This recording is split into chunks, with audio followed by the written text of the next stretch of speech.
تو اگر در باغی دل محبت کاری، همم بیش گفته از اون قطره باران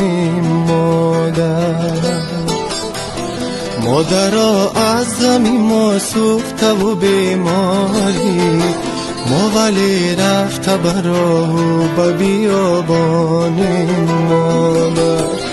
مادرها از غمی ما سوخته و بیماری، ما غریب گشته برا به بیابان مادر.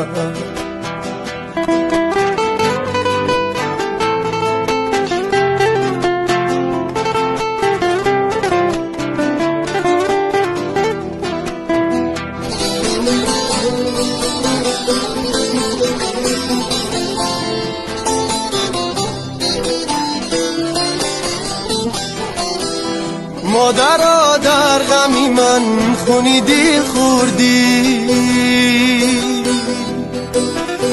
راحت برای من هرگز نبردی. هر کجا هستی سرت سلامت عزیزم، خاکی پای تو ببوسم که به بهای مادر. تو اگر در باغی دل محبت کاری، همه بیش گفته از اون قطره باران مادر.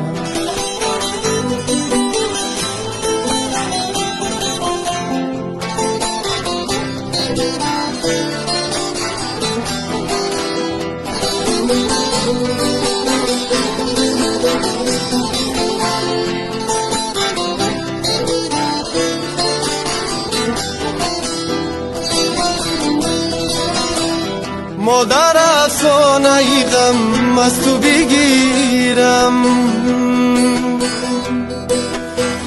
تو بخند از غی دل در تو بمیرم.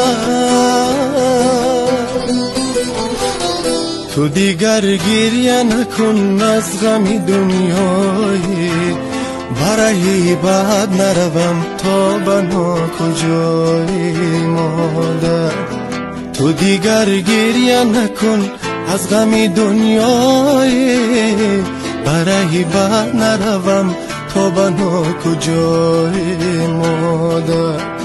مادرها از غم ما سوخته و بیماری، ما غریب گشته برا به بیابان مادر.